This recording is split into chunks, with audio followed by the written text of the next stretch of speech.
Baik, Assalamualaikum warahmatullahi wabarakatuh. Perkenalkan, nama saya Izmi Zahratunisa dengan NIM 23301060, mahasiswi program studi Tadris Biologi Universitas Islam Negeri Mahmud Yunus Batu Sangkar.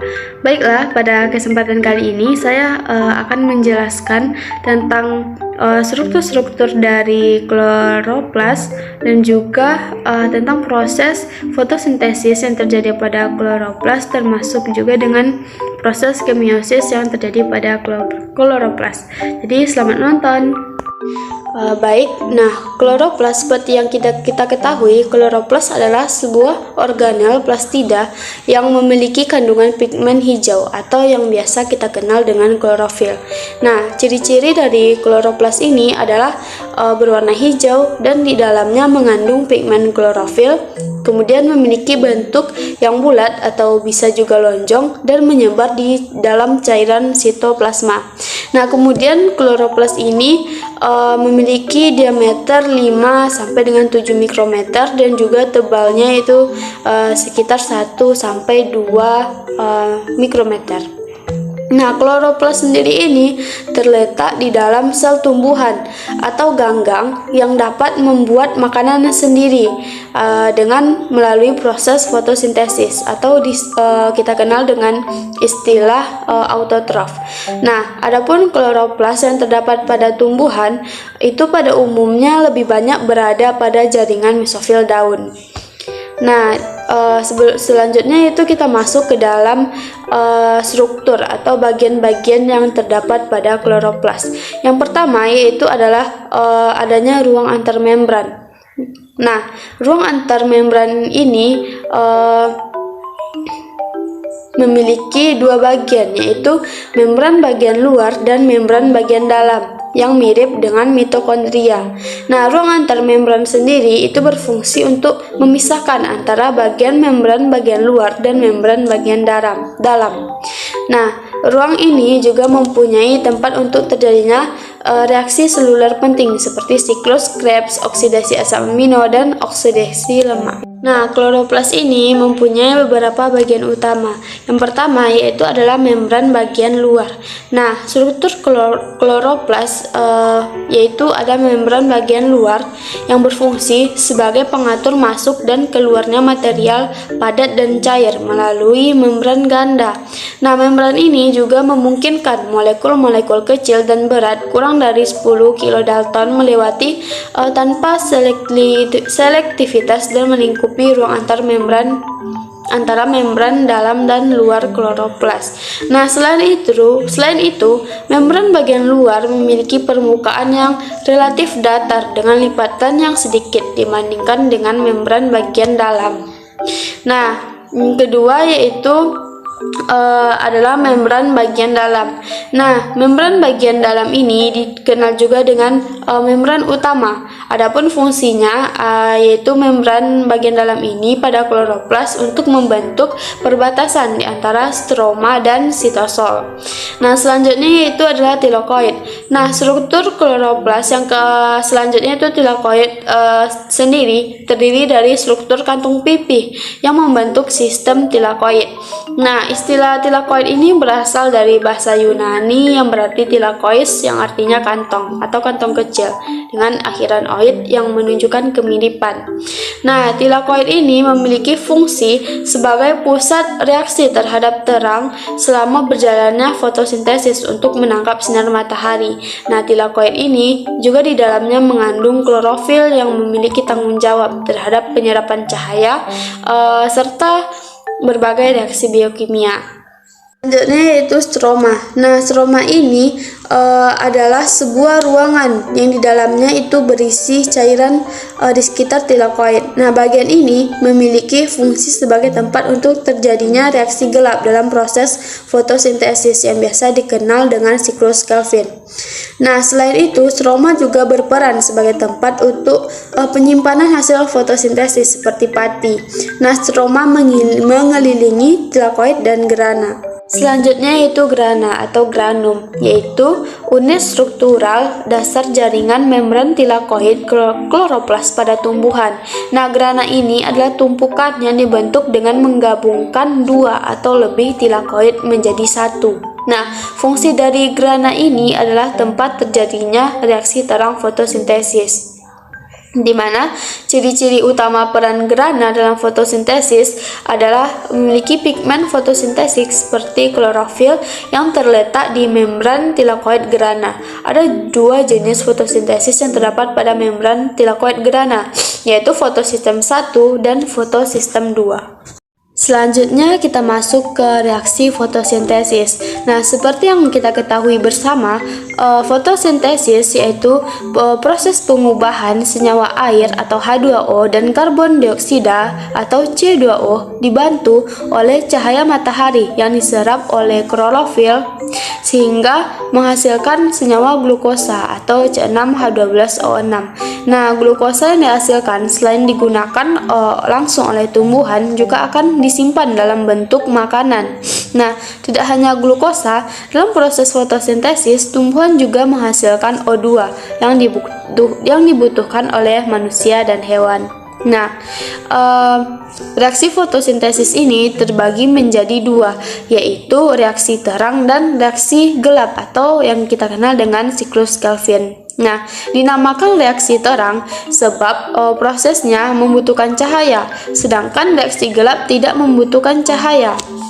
Nah, bukankah fotosintesis membutuhkan cahaya matahari? Mengapa ada reaksi gelap?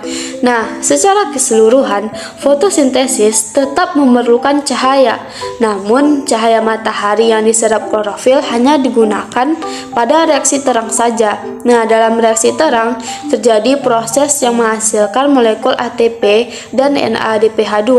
Nah, selain dua molekul tersebut, pada reaksi terang juga menghasilkan oksigen yang bisa dibilang hanya merupakan produk sampingan dari proses fotosintesis. Nah, setelah reaksi terang kemudian berlanjut ke reaksi gelap, di mana molekul ATP dan NADPH2 tadi diproses menjadi glukosa. Nah, pada reaksi gelap tidak diperlukan lagi cahaya matahari. Pertama, kita akan bahas tentang reaksi terang. Nah, reaksi terang ini terjadi lebih dahulu daripada reaksi gelap. Karena nanti hasil dari proses reaksi terang akan diolah di reaksi gelap. Nah, reaksi terang sendiri ini membutuhkan cahaya dan terjadi pada gerhana. Nah, gerhana ini terdapat pada kloroplas tadi. Nah, pada reaksi terang, energi cahaya diubah menjadi energi kimia dalam bentuk ATP dan NADPH. Nah, membran tilakoid terdiri atas pigmen klorofil, protein, dan molekul organik yang lebih kecil yang disebut dengan fotosistem. Nah, terdapat dua jenis fotosistem, yaitu fotosistem 1 yang penyerapan cahaya maksimumnya itu adalah 700 nanometer. Nah, karena terdapat pigmen yang dapat menyerap panjang gelombang maksimum 700 nanometer. Nah, sedangkan fotosistem 2 mempunyai penyerapan cahaya maksimum dengan panjang 680 nanometer.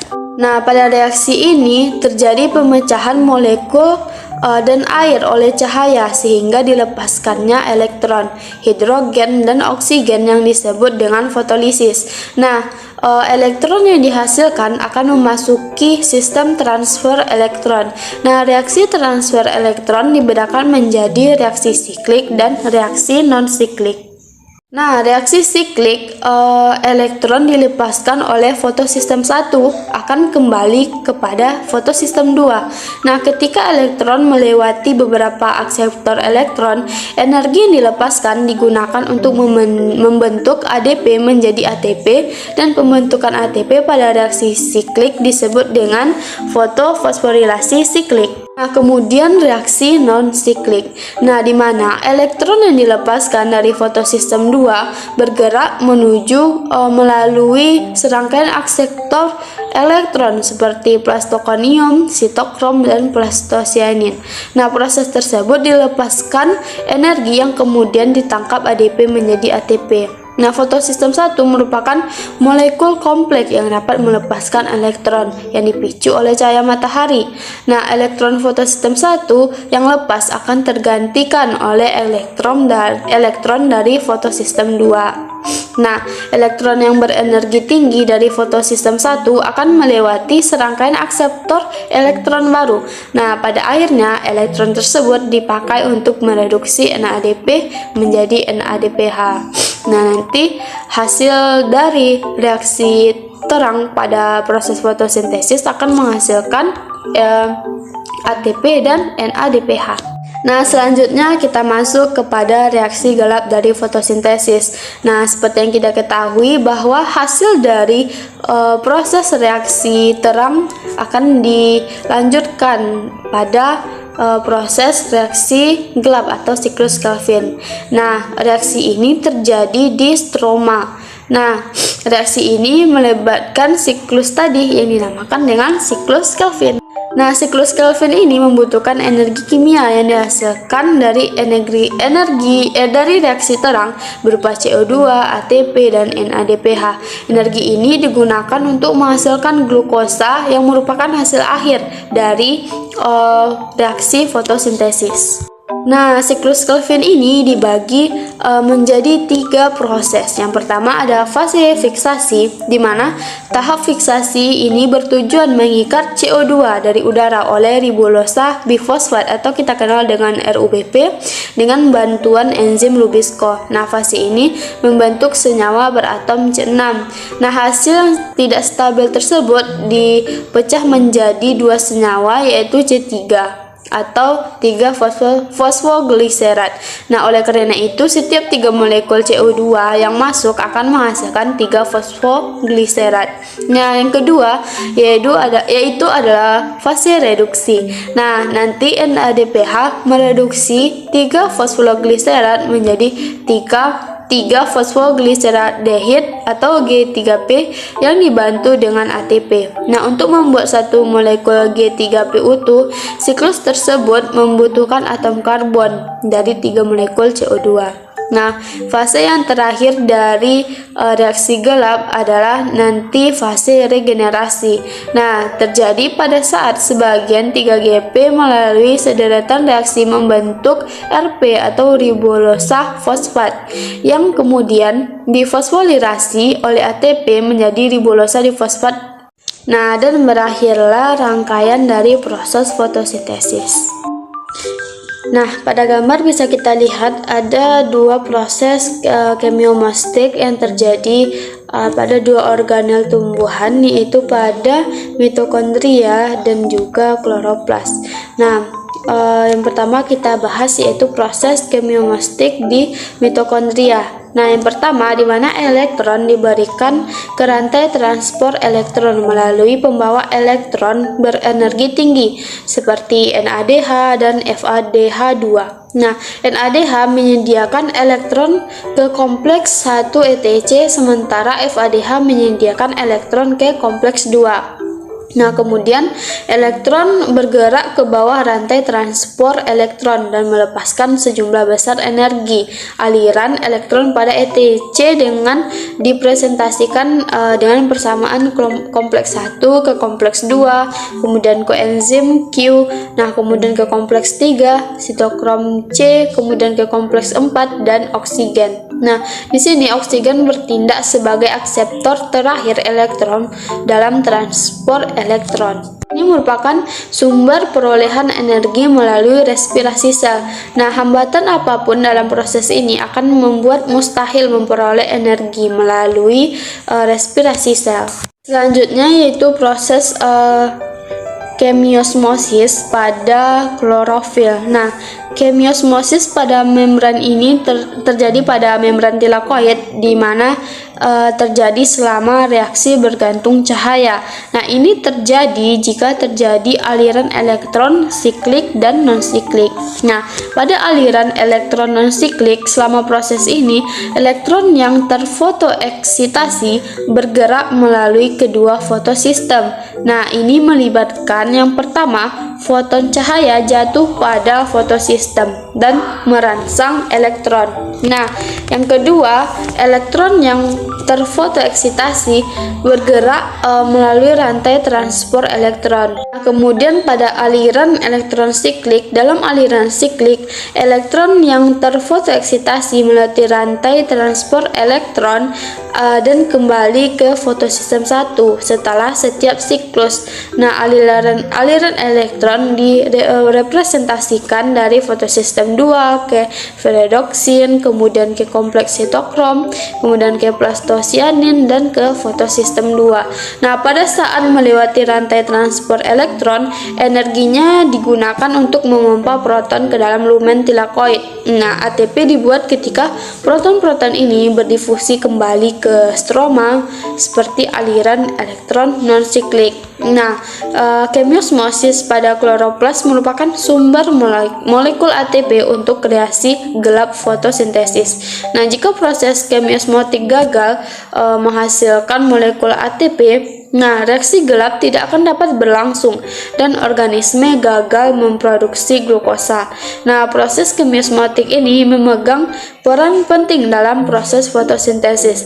Ini adalah proses di mana energi cahaya diubah menjadi energi kimia dan disimpan sebagai ikatan energi tinggi dalam molekul ATP. Nah, jadi perbedaan antara proses kemiosmotik pada mitokondria yaitu di mana terjadi selama respirasi sel, di mana NADPH dan FADH menyediakan elektron ke ETC pada membran mitokondria bagian dalam. Kemudian saat bergerak melewati ke bawah ETC, proton dipompa melawan gradien konsentrasi. Kemudian proton bergerak kembali ke matriks dengan melewati ATP sintase, dan proton melepaskan energi yang digunakan untuk membuat ATP.